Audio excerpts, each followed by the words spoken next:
No descarten a Dios por su forma de hacer las cosas. A menudo no encaja con nuestro plan, no encaja con nuestra expectativa de cómo Dios debe hacer las cosas. Y Él tomó a personas muy insignificantes, a María y José, e hizo algo muy hermoso, maravilloso y eterno.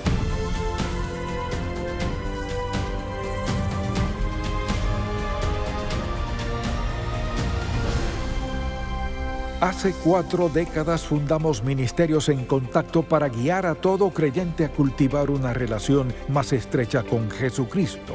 Con los años hemos visto la grandeza de Dios, su amor y su bendición de formas tan maravillosas que queremos que todo el mundo conozca al Señor. Así que abramos la palabra de Dios y busquémoslo juntos. Hoy en el programa En Contacto, una visión detallada del nacimiento de Jesús. Al pensar en la Navidad, ¿qué es lo primero que piensan de eso? Piénsalo un momento. ¿Piensan en alguna cosa que la Biblia dice sobre Jesús? ¿O lo primero que piensan es, ¡ay, cielos, debo salir de compras! ¿A dónde voy a ir? ¿Cómo estará el tráfico? ¿Cuán larga será mi lista de Navidad? ¿Quién vendrá a almorzar? ¿Cuántas personas habrá? Es decir, con sinceridad, ¿qué es lo primero que le viene a la mente? De hecho, al introducirnos en la Escritura, a veces nos perdemos las grandes lecciones de Dios. Aun cuando pensamos en la Navidad en las Escrituras, pensamos en María y José y el nacimiento de Jesús y el hecho de que nació en un establo donde había ganado y que había una estrella y unos magos y regalos y pastores y al rato se nos acaba la lista. Y a menudo nos perdemos las lecciones más grandes de Dios cuando limitamos nuestro pensamiento a ciertas palabras y dejamos de preguntarnos qué hay detrás de todo esto. ¿Qué está pasando en realidad en cuanto al tema de la Navidad? Por lo tanto, quiero que pensemos en términos de una visión detallada. Y lo primero que quisiera mencionar es simplemente esto, que lo que parece ser un evento insignificante puede tener consecuencias eternas. Y piensen en lo insignificante que es esto. ¿El nacimiento de un bebé? Pues muchos bebés nacieron al mismo tiempo en esa época o en otro tiempo, pero el nacimiento de un bebé no tenía nada de significativo porque eso siempre sucedía. Y el hecho de que este bebé terminara naciendo en un establo no tendría nada significativo tampoco porque muchos bebés nacieron y no siempre nacían en casa. Y aquí tenemos a María y José viajando de Nazaret hacia Belén, un viaje bastante largo, sobre todo montados en un asno, diferente a lo que ustedes vinieron hoy. Entonces, miramos eso y pensamos, no eran personas muy importantes, así que ¿cuál es la verdadera importancia de esta Navidad? Pues, si comienzan a leer las Escrituras y se preguntan, ¿qué hay de María y José? Pues, ¿quién era José? Era otro hebreo simplemente. ¿Y entonces qué pasó? Cuando él pensaba en lo que debía hacer, la Biblia dice que el ángel del Señor se le acercó y dijo, José, y ustedes saben la historia de Mateo, este es el Hijo de Dios. Y este es el Hijo de Dios que nacerá de ti y de María. Y después siguió describiendo ciertas cosas y de repente todo cambió. Se casaron y no termina esta historia por lo que pasó después, pero lo que quiero que vean es esto simplemente. En aquellos días la persona más importante del mundo era el César, tenía control absoluto sobre todas las cosas. Si decía algo, era ley. Y sin embargo, por otra parte, en un establo, allí en Belén, estaba el más importante del mundo, no solo de aquel entonces, sino eternamente estaba el bebecito a quien llamaron y a quien Dios mismo llamó Jesús, pero él no lo sabía en ese tiempo. Y a veces las cosas que parecen insignificantes en sus vidas pueden ser muy significativas. Ponga mucha atención. Nunca descarten a Dios como alguien insignificante que hace cosas insignificantes. Cualquier cosa que Él hace es significativa. Lo que Él elija hacer en su vida es significativo. Lo que Él le diga es significativo. Dios está involucrado en nuestras vidas. Y a veces hay sorpresas. Y esa fue una enorme sorpresa. Al principio no fue una sorpresa muy alegre y después cuando Dios les dijo, les contaré y les explicaré lo que realmente está pasando, resulta ser una historia completamente distinta. Por eso, al pensar en la Navidad, lo cierto es que lo que parecía ser muy insignificante se volvió algo que tenía consecuencias eternas. Aquel bebecito, que era Jesús, murió en la cruz por los pecados del mundo entero. Lo sepultaron, resucitó, ascendió y está sentado a la diestra de Dios Padre hoy por usted y por mí. Eso no fue insignificante, pero parecía serlo. Y en segundo lugar, a veces Dios usa a los impíos para lograr su propósito divino. Pensemos que Dios solo obra por medio de los creyentes, no necesariamente, porque en aquellos días, por ejemplo, Augusto César, que era el emperador en ese tiempo y gobernaba ciertas áreas en ese tiempo, y él tomó una decisión, decidió cobrar un impuesto a todos. Y todos tuvieron que regresar a sus hogares, tuvieron que volver allá a registrarse para los impuestos y entonces usted dirá, ¿y eso qué tiene que ver con el nacimiento de Jesús? Tiene que ver mucho. 700 años antes, en Miqueas 5:2, Dios habló a Miqueas y le dio la profecía de que nacería el Mesías. Eso fue 700 años antes de que Jesús naciera. Sí, pero ¿qué tiene que ver con esto?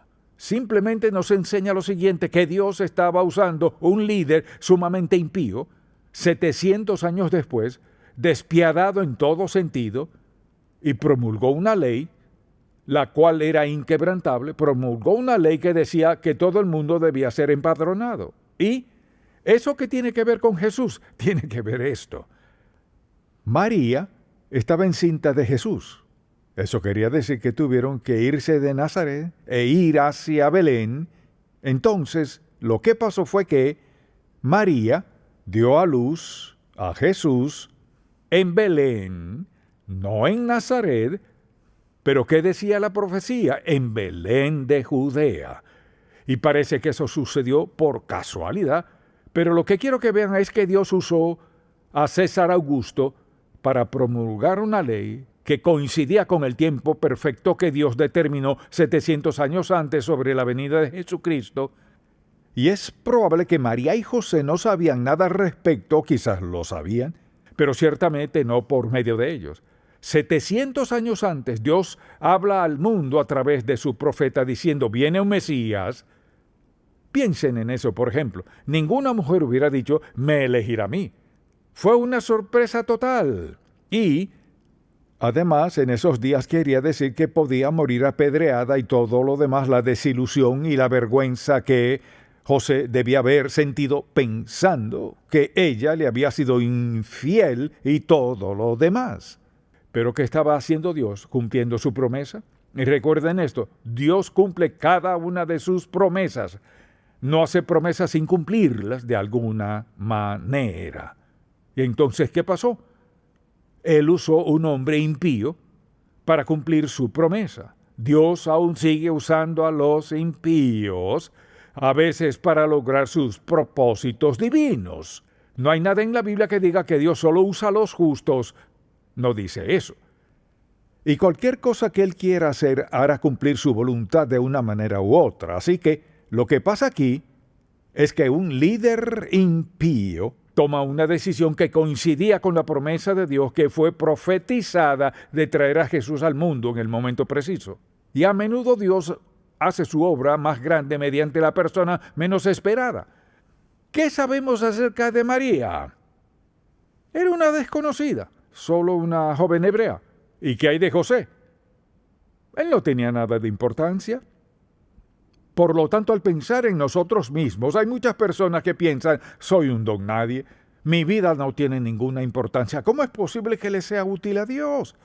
Pues María y José podían haber dicho eso mismo, es más, nunca lo hubieran creído, pues Dios no haría eso en mi vida. Por eso es que el ángel vino a José y le dijo, José, y le dejó muy claro quién era el que le hablaba y exactamente lo que iba a suceder. Y al pensar en su propia vida, no tiene que pensar que es un don nadie. Ellos no lo sabían y probablemente ninguno de sus vecinos lo sabía. Nadie hubiera sospechado que María daría a luz al Hijo de Dios, el Mesías. Eso hubiera sido totalmente increíble. No descarten a Dios por su forma de hacer las cosas. A menudo no encaja con nuestro plan, no encaja con nuestra expectativa de cómo Dios debe hacer las cosas. Y Él tomó a personas muy insignificantes, a María y José, e hizo algo muy hermoso, maravilloso y eterno. No subestimen lo que Dios puede hacer y cómo puede hacerlo, por el hecho de no encajar en nuestro plan o con nuestra opinión sobre cómo Él debe actuar. A veces nos perdemos la voluntad de Dios por no pensar que Dios actúa en cierta manera. Por lo tanto, recuerden, Él hace su voluntad a su manera, y al recordar mi propia vida pienso, Dios, yo nunca me hubiera percatado de eso, nunca hubiese escogido eso. Pero a menudo la gente se menosprecia a sí misma y dice, ¿cómo podrá Dios usarme a mí? No significa que vaya a dar a luz otro Salvador, no lo necesitamos, pero significa esto. Significa que Él puede usarlo de una manera, vean esto, si me escuchan, díganme, para darle nacimiento espiritual a alguien con quien usted comparte su fe y sean salvos. Y entonces Él cambia, vean esto, Él lo usa para cambiar su destino eterno. Por eso es que compartir su fe con otros es importante. No subestime lo que Dios quisiera hacer en su vida. Y cuando pienso cómo obra Él, no podemos determinar el valor de una persona por su entorno. Ahora piensen en esto. ¿Qué rodeaba a María y José cuando nació Jesús? Les diré, vacas, cabras, ovejas, el olor, aquel aroma apestoso, el olor a paja y todas las cosas que habría en un establo. ¿Me está diciendo que el Hijo de Dios, el Rey de Reyes, el Señor de Señores, Jesucristo el Salvador, iba a nacer en un lugar así? ¿Qué nos dice eso? No estimemos por su entorno el valor de una persona. Aquí tenemos al Salvador del mundo por toda la eternidad. ¿Y dónde permitió Dios que naciera? En un establo, con ovejas, cabras y vacas. Y el olor de todo eso. Y además de eso, un bebé envuelto en pañales no era gran cosa. Y después, ¿dónde lo acostaron? En un comedero para los animales. Un momento, ¿quiere decir que el Hijo de Dios? Quiere decir que aquella persona divina, Dios va a dejar que nazca en un establo con el olor de ovejas y paja y envolverlo en pañales y de todos los lugares donde pudo haberlo puesto, lo recuesta ahí donde comen los animales. Dice que Dios haría eso, sí. Ahora vean esto. No subestimen lo que Dios va a hacer en su vida si le obedecen. Y la parte más importante de esa frase es si le obedecen. No lo subestimen. Usted dirá, ¿significa que Él va a hacer algo famoso en mi vida? No necesariamente. Escuchen, lo único que importa no es su condición social. Lo que importa es su relación personal con Dios. Y hay muchas personas, por ejemplo, que el mundo jamás conocerá hasta que lleguemos al cielo. Vean esto, que son famosas a los ojos de Dios, que vivieron una vida piadosa y una vida santa, que tuvieron hijos y nietos, que vivieron santa y piadosamente. Es decir, no subestime lo que Dios está dispuesto a hacer, y a menudo nos menospreciamos tanto que ni siquiera podemos escucharlo, porque ya hemos decidido lo que Dios va y no va a hacer. Al entrar en el establo y al mirar aquel entorno, ¿quién hubiera creído jamás que ahí en carne humana yacía el Dios Todopoderoso, el Hijo de Dios? ¿Quién hubiera creído eso? Entonces, al pensar en eso, pienso que Dios a menudo da sus revelaciones más grandes a personas que podrían ser de baja condición social. Así que quiero que vayan un momento, por favor, al 2º capítulo de Lucas, y entonces Jesús ha nacido, y ahí se encuentran los tres, Y mientras esto sucede, en el 8º verso del 2º capítulo de Lucas, escuchen esto. Había pastores en la misma región que velaban y guardaban las vigilias de la noche sobre su rebaño. Y aquí se les presentó un ángel del Señor y la gloria del Señor los rodeó de resplandor y tuvieron gran temor. Él pudo haberlo dicho a muchas personas, pero lo dijo a un grupo de pastores. Pero el ángel les dijo, no temáis porque aquí os doy buenas nuevas de gran gozo, que será, escuchen, que será para todo el pueblo, que será para todas las personas, que hoy os ha nacido en la ciudad de David un Salvador que es Cristo el Señor, el Mesías. Y en español en esto, Cristo el Señor, el Mesías. El Mesías en esos tiempos quería decir increíble. Es decir, el Mesías les ha nacido a ustedes hoy en la ciudad de David, el Mesías. El tan esperado Mesías, el que hablaban por miles de años. ¿Cómo podía hacerlo? Esto servirá de señal para que no se equivoquen. Hallaréis, vean esto, os ha nacido un Salvador, el Mesías, y vosotros hallaréis al niño. ¿Cómo? ¿Cómo es posible que el Mesías sea un niño envuelto en pañales, acostado en un pesebre? Y repentinamente apareció con el ángel una multitud de las huestes celestiales que alababan a Dios y decían, gloria a Dios en las alturas y en la tierra paz, buena voluntad para con los hombres. Sucedió que cuando los ángeles se fueron de ellos al cielo, los pastores, vean esto, se dijeron unos a otros, pasemos pues hasta Belén. ¿Entendieron el mensaje? Pasemos pues, no dijeron, pasemos a cenar, a almorzar, a desayunar y nos encargaremos de esto mañana. Pasemos pues a Belén y veamos esto que ha sucedido y que el Señor nos ha manifestado. ¿Quiénes eran ellos? Un grupo de pastores, unos pastorcillos, un grupo de niños pastores. Y estaban afuera haciendo lo que normalmente hacían. Velaban y guardaban, como dice, las vigilias de la noche sobre su rebaño. Y mientras estaban sentados hablando entre ellos, quizás de repente los rodea una luz inmensa, brillante e indescriptible. Y la Biblia dice que por ese motivo tuvieron gran temor. Pero el ángel les dijo, no temáis porque aquí os doy nuevas de gran gozo. Os ha nacido en la ciudad de David. Sabían exactamente que estaba hablando de Belén. Os ha nacido un Salvador, que es Cristo el Señor. El Mesías ha nacido. Primero que todo, no se hubieran imaginado que el Mesías tuviera que nacer. Probablemente esperaban que viniera de otra manera un Mesías. El Mesías ha nacido, que es Cristo el Señor. Y escuchen lo que pasó.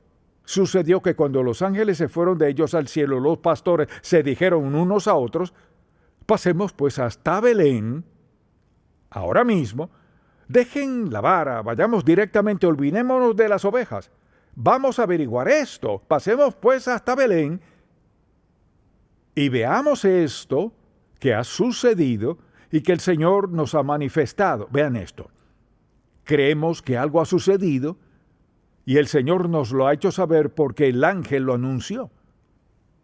¿Por qué habló Dios a un grupo de pastores? Probablemente porque eran jóvenes que creían la palabra de Dios, que buscaban al Mesías. Muchas personas en aquellos días lo buscaban al Mesías. Probablemente eran jóvenes de fe. Y probablemente eran jóvenes que Dios sabía que creerían en lo que vieron y vean esto, que tenían valor para contar lo que estaban a punto de ver. No les dijo un montón de personas a una cantidad de jóvenes o ancianos que dirían, oh, nadie creerá eso. Dijeron, vamos a ver esto que el Señor nos ha dado a conocer. Vinieron pues, escuchen, vinieron pues apresuradamente. No perdieron el tiempo diciendo, iremos mañana. Vinieron pues apresuradamente y hallaron a María y José, quizás buscaron y llamaron a la puerta de varias casas o lo que haya sido, y hallaron a María y José y al niño acostado en el pesebre. Al verlo, ¿qué hicieron? Volvamos al cargo que desempeñaban como pastores. ¿Cuál era?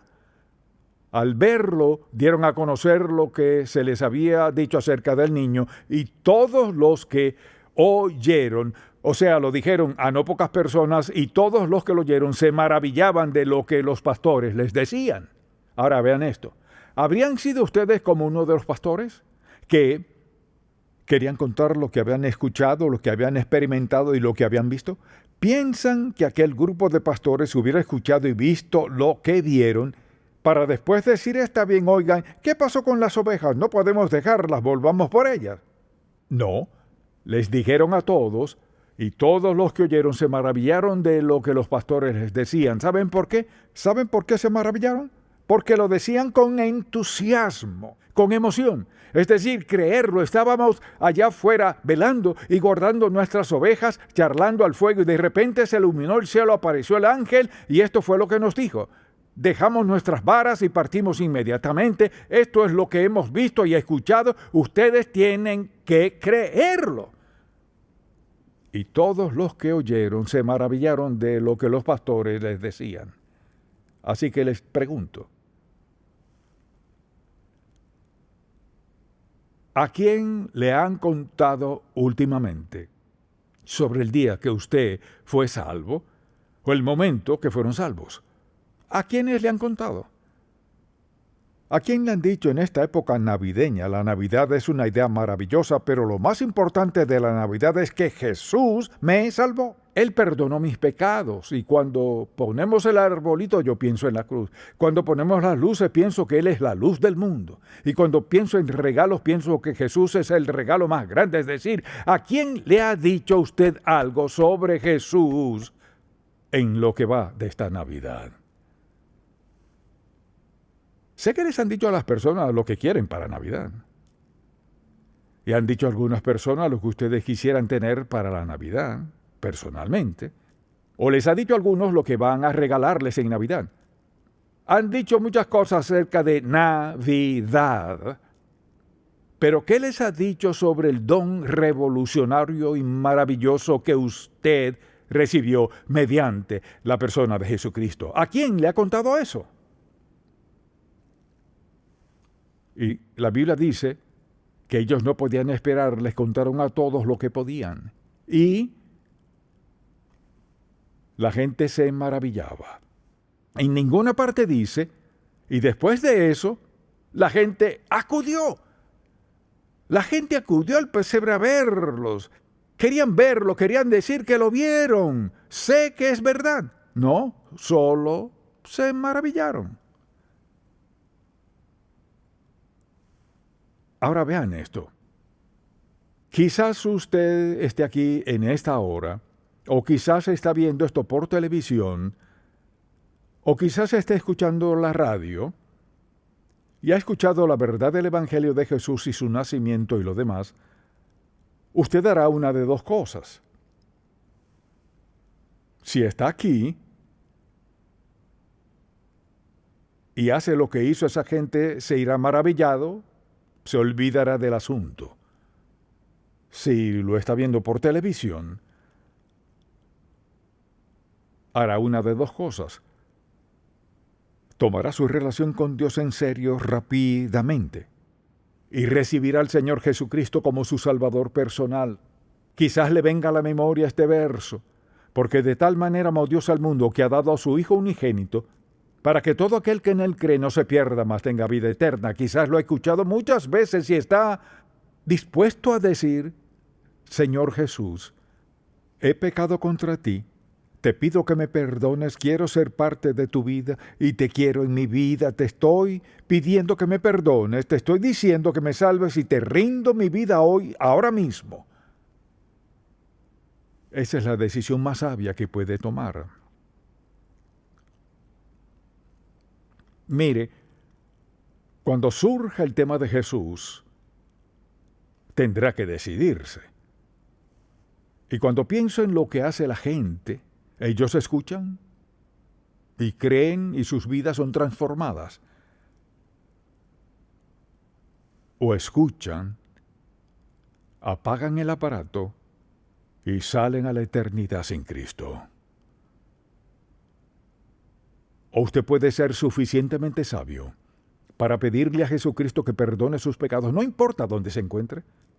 He oído personas ser salvas en toda clase de lugares. Un hombre me dijo hace poco, un doctor iba rumbo a su consultorio esta madrugada. Dijo que al escuchar la radio se sintió compungido por su vida y su forma de vivir, y dijo, me detuve al lado de la carretera, apagué el motor del carro y fui salvo ahí mismo. Y cuando fui salvo supe que Jesús había perdonado mis pecados, encendí el motor y seguí hacia el consultorio. Cuando llegué tuve que decirle a alguien lo que había hecho. Y me dijo, pastor, le estoy contando esto porque quiero que sepa que algunos por acá estamos escuchando y está haciendo una diferencia en nuestras vidas. El asunto es este. ¿Qué hará? No que no hará, sino qué hará ahora. Si no es salvo, olvídese de los decorados de Navidad y lo demás. Si no es salvo, está perdido. Y si quiere ser salvo, puede ser salvo ahora mismo, donde quiera que esté. Diciéndole a Dios, creo en el testimonio de las Escrituras, te pido que perdones mis pecados, porque dijiste, si confieso mis pecados, eres fiel y justo para perdonar mis pecados y limpiarme de toda maldad. Y Dios, he sido tan impío, por tu misericordia te pido que perdones mis pecados en base a lo que Jesucristo hizo en la cruz. ¿Me perdonas? Sí, Él lo perdonará. Padre, estamos tan agradecidos porque nos amas como lo haces y nos das la oportunidad de ser salvos. En el nombre de Jesús. Amén. Si este programa ha sido de bendición para usted, por favor, visite encontacto.org. Muchos piensan que la Biblia es tan aburrida, que ya no es relevante, que nos enseña que ya no podemos divertirnos. Pero la Biblia es un libro para mi vida. ¡Tu vida! ¡Nuestras vidas! A mí me da perspectiva. Es satisfactoria. es histórica. La palabra de Dios para nosotros. No solo está aquí. Él está aquí, así que lee el libro escrito para ti. Para nosotros. Para nosotros. Para nosotros. De Dios. La Biblia, Principios de Vida, de Ministerios en Contacto. ¿Estás casi listo? Sí, papá. No te olvides de llamarnos cuando llegues. No, papá. Tengo algo más que quiero que te lleves. Hijo, esto es lo más importante que puedo darte. Dios solo quiere lo mejor para ti. Quiere que pases tiempo con Él todos los días. Así lo haré, te lo prometo. Estoy muy orgulloso de ti.